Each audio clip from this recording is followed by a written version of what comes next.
Hey friends, it is Tuesday night, a little before 7 o'clock. I'm going to go ahead and jump on here and we're going to see if we have some people join us tonight. Give everybody just a couple minutes, see if anybody wants to show up and join the conversation tonight.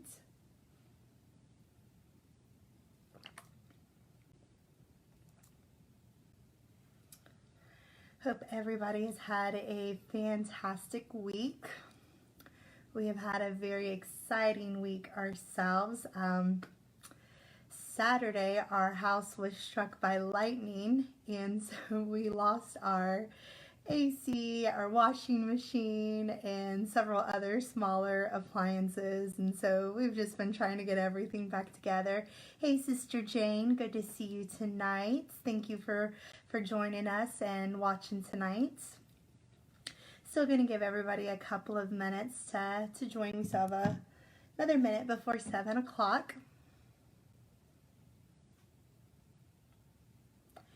And we are going to be continuing what we started talking about last week. The month of April is Child Abuse Prevention Month. And so I had this idea to just kind of jump on and do these live Facebook videos on Tuesday nights. So last week was the first one. We have 2 more after tonight. I'm going to be coming on every Tuesday night in April at about 7 o'clock to talk about child abuse prevention and some ways that we can be involved in that. And so last week we talked about what was really important, or some of the things that I thought was really important for children to know. Tonight I want to focus on maybe more so what is important for parents and grandparents to know. Some of those authority figures, what are some things that you can be looking at, some of the signs that we can see for our kids to make sure that they are safe and they are secure. As we said last week, there used to be a time where we felt like it was safe to go to school, it was safe to go to friends' houses, it was safe to go to church, but the crazy world that we live in, that's not always safe. And so we've got to learn how to watch out for our kids, how to keep our kids safe, and also to be looking out for other people's kids. It's not just about us. How can we keep all of these kids safe? I am a firm believer that all the children are God's children. If they're God's kids, then they're our kids too, and we got to look out for them. As I told you guys last week, I am, and most of you guys know me, I am not a professional or an expert of any kind. I am a foster mom. And so I work with kids who have, obviously they have either been abused or neglected, and that's why they come into foster care. And so becoming a foster parent, there are classes that we have to take and certain things that we have to learn in order to deal and to help these children. So I've gone through some training classes as far as that is concerned. And like I said, just being a mom, I've been a foster mom for a little over 3 years now. We've had 13 kids, and there are just some things that we've picked up. And honestly, just studying most of the things that I talk about, you could Google and find these things. But I just want to start this conversation. That is the thing that we say about child prevention, is that we've got to break the silence. And so I know that these conversations might be a little awkward. Honestly, part of me just wants to just kind of shut my eyes and shut my ears and be like, nope, this isn't going to exist. It's all going to be okay. Now that the kids are in my house, now that they're in my care, they're going to be taken care of, and nothing bad is ever going to happen. But that's, like I said, that's not the world that we live in. And so we have to be prepared to take care of these kids.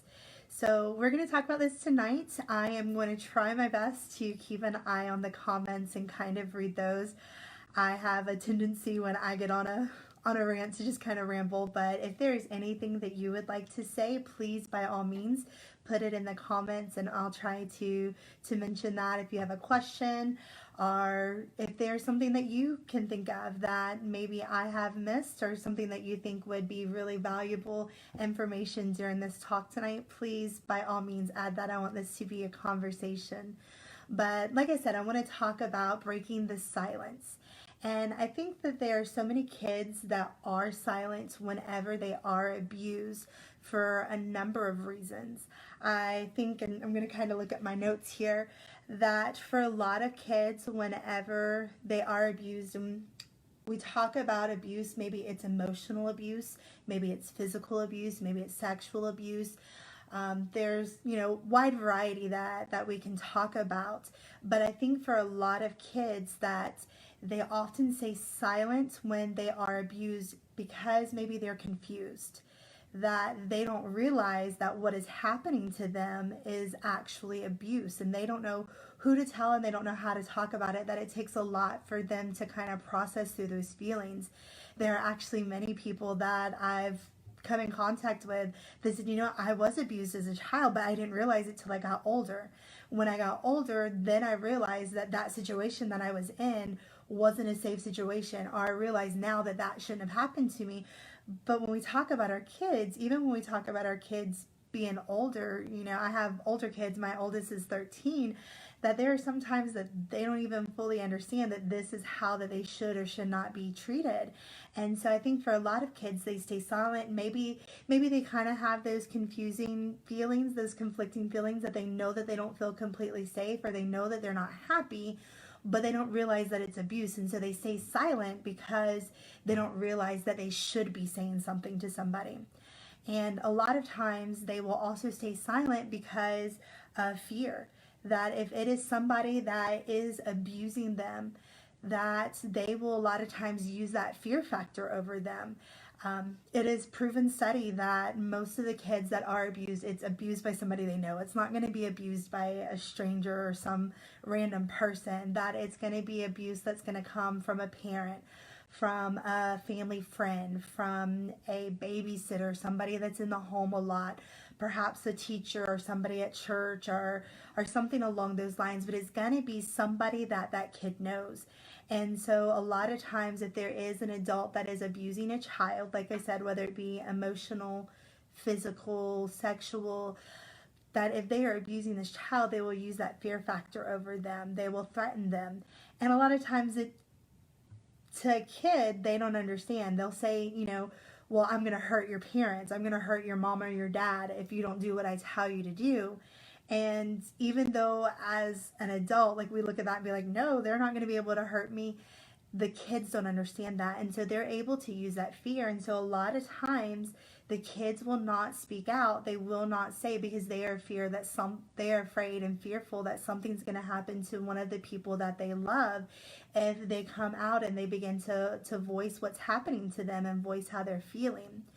And sometimes, or I would even say a lot of times, most of the times, that there's also this guilt and this shame that comes with that, even though, and once again, we know as adults and that, this is by no means is it their fault, but there is all of that fear and all of that shame that comes with that.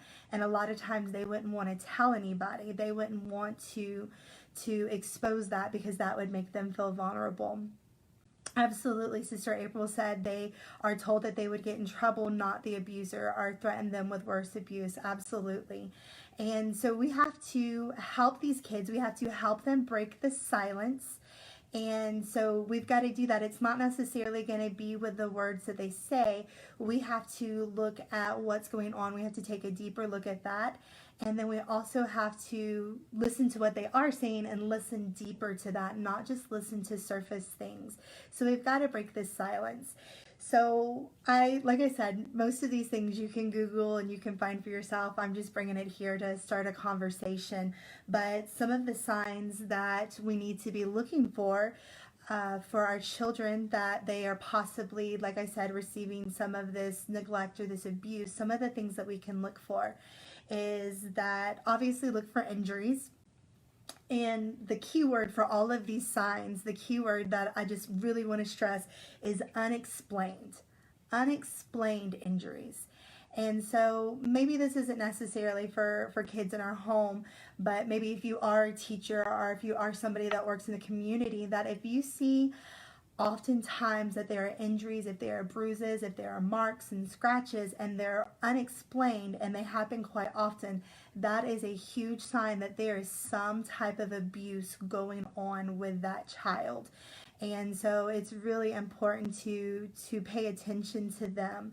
And as well as, kids in our home, that, if there is somebody at school or at daycare or something like that that is abusing them, that we need to be asking questions. And I know kids are kids, and that's why I say that it has to be unexplained. Kids are kids. My kids have cuts and bruises and stuff on them all the time. My girls, we have a little patch of some woods back here behind our house, that we live in a subdivision. It hasn't been developed in that area, and they are all the time in those woods. Well, that's explained. I can see the scratches. Okay, that's from where you were in the woods today. And I asked them about it. Tell me, when did this happen? What happened?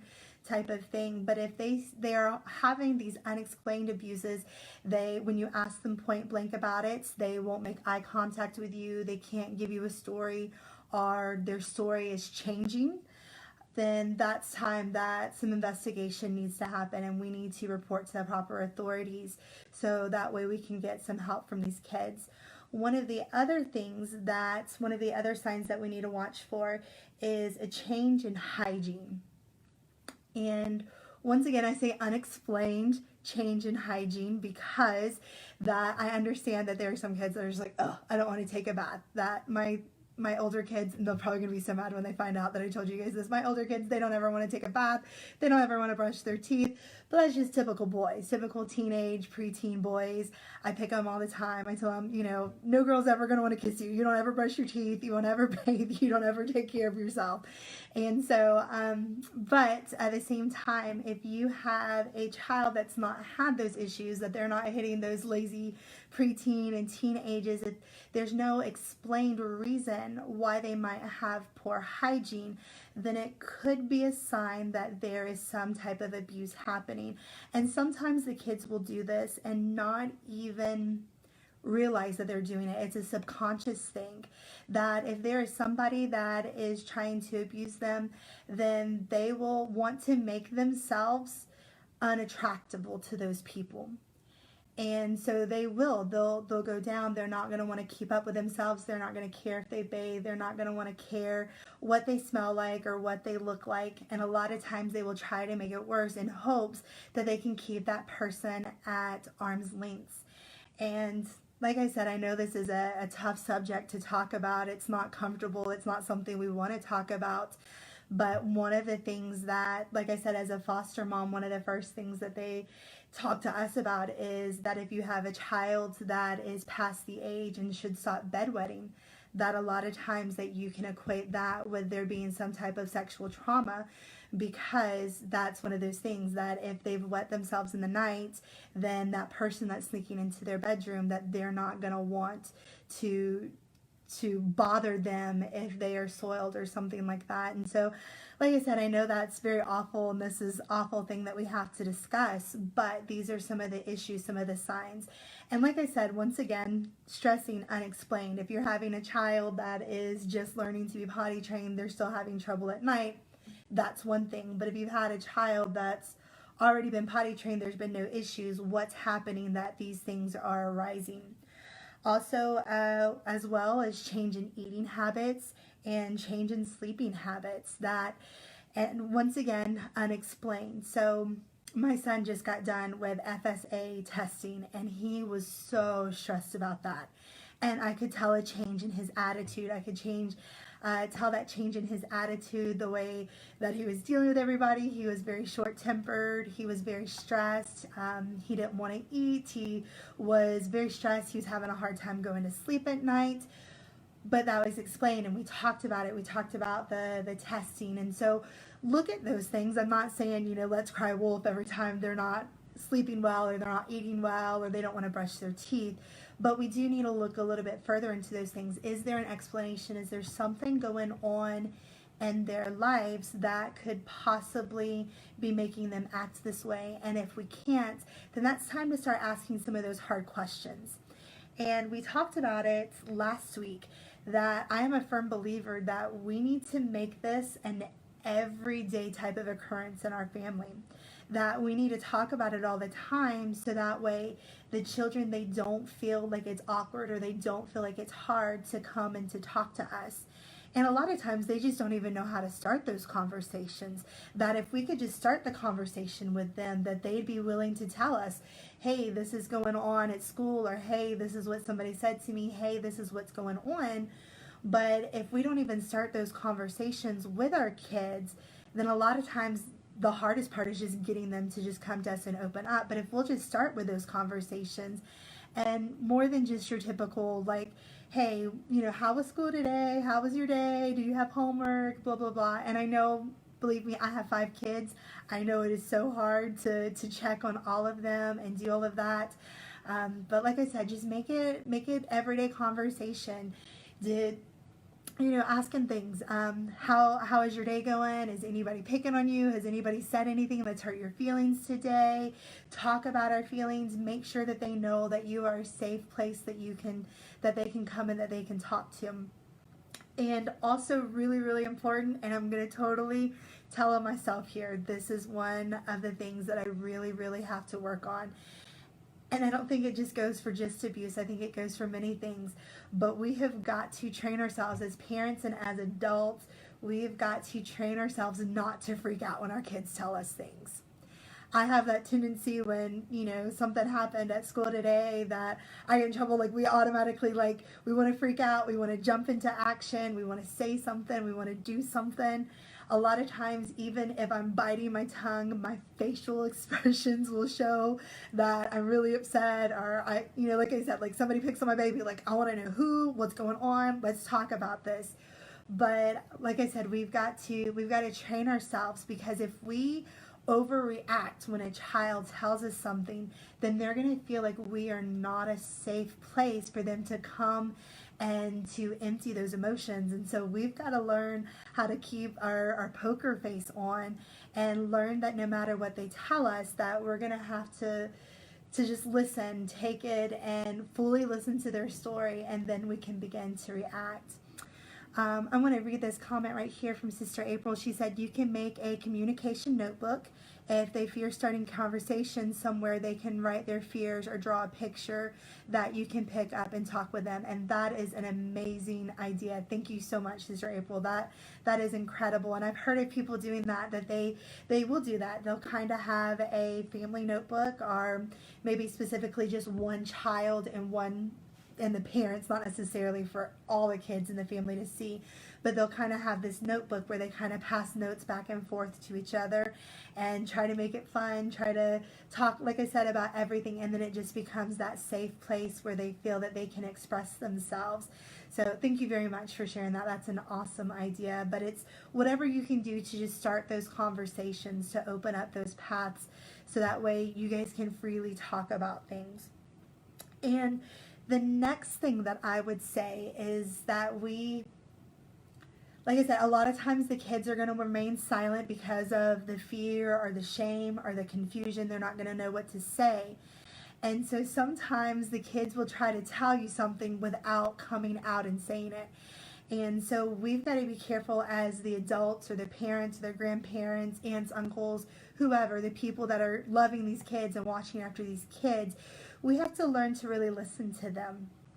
And I know that this is hard because, like I said, we get busy with our everyday life. I know in our house it's crazy by the time we get home from school, and then it's homework, and then it's getting ready for dinner, and then getting ready for bath and bed. Sometimes like the day just totally goes by you and it's gone.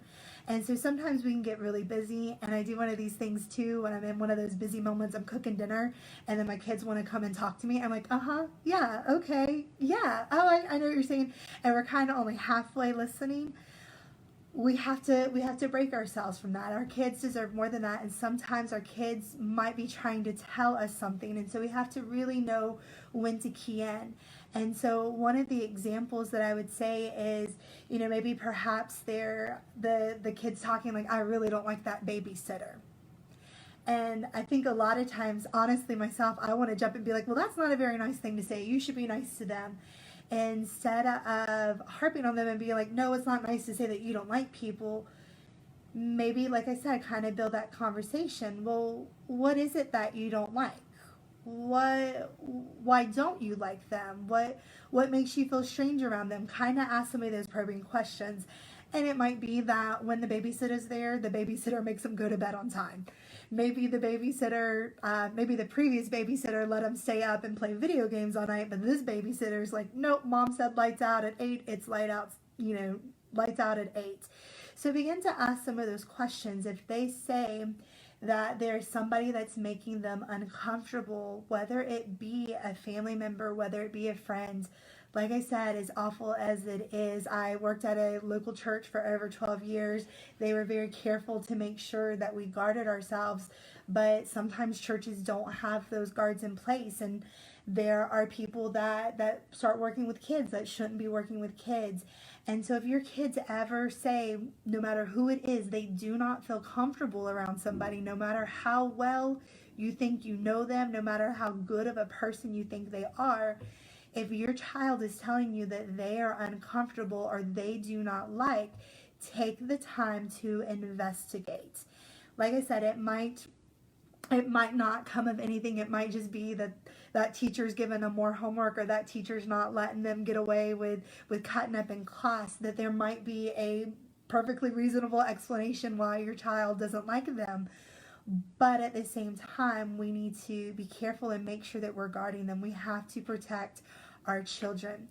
And so I'm going to leave for a couple more minutes here, make sure there's nothing else that anybody else would like to add. And I definitely want to talk about those things if there's anything that you would like to add, maybe something that I didn't cover tonight. Last week, like I said, we talked about some of the things that children need to know, talking about like body safety and things like that. If you did not catch that video, then you can go to YouTube. I have a YouTube channel. I will actually share that YouTube channel link in the comments. I'm going to write it down so I don't forget. And I'll put our YouTube channel there in the link, and you can watch that video from last week about things that kids need to know. Tonight we kind of talked about what parents need to know, or not even necessarily parents, but the adults that are in charge of their kids. Next week we are going to talk about what other adults need to know, maybe people in the neighborhood, people at churches, things like that. We want to talk about what are some things that we want those people to know. And then on the very last week, we are going to talk about how to make the call. If there is something that you believe that is truly happening, how do you go about doing that? How do you report? How do you make a call? What are the steps to do that? Sister April said, children telling fibs may have been told to lie to hide abuse. Look into the reason behind fibs. Absolutely. That is a learned behavior. And so what are the reasons behind that? And a lot of times they will do that. And one of the things that we find as a foster parent is that most of the time the kids still love their abusers. And that's really tough for us to wrap our minds around. That the people that have hurt them or even neglected them or abused them, especially if that's mom or dad or sibling or somebody that they love, that's a very hard place for them to be. And a lot of times they will lie to protect them, or like Sister April said, the abuser will force them to lie, and so then it just becomes second nature. And so for them, it is a form of defense. And so it's really important that we don't just shrug these kids off and be like, oh, that's just a thing that kids do. No, there are reasons behind why they do the things that they do. And so I think it's really important for us as adults to really listen to them, to listen to what they want to say, and to take those things into account. So that's going to wrap it up for tonight. Like I said, you can also check out our YouTube page. I'm going to post the video tonight. I'm sorry, I'm not going to post it tonight. The video stay here on my Facebook page, and then I'll put it on YouTube in the next couple of days as well. And so you can check out the videos there. As I told everybody earlier, I am a foster parent, but not only am I a foster parent, I am also a U.S. missionary that works with foster kids and their foster families as well as their biological families. And so we are working on starting a ministry to these people, these children that have been abused and neglected. And so if you would like to give to our ministry, we would greatly appreciate that. And I'll put a link to that as well in the comments. And thank all of you for being here tonight. Thank you for watching. Thank you for commenting and liking and being a part of this conversation to help end child abuse. We appreciate you so much, and we'll talk to you guys next week.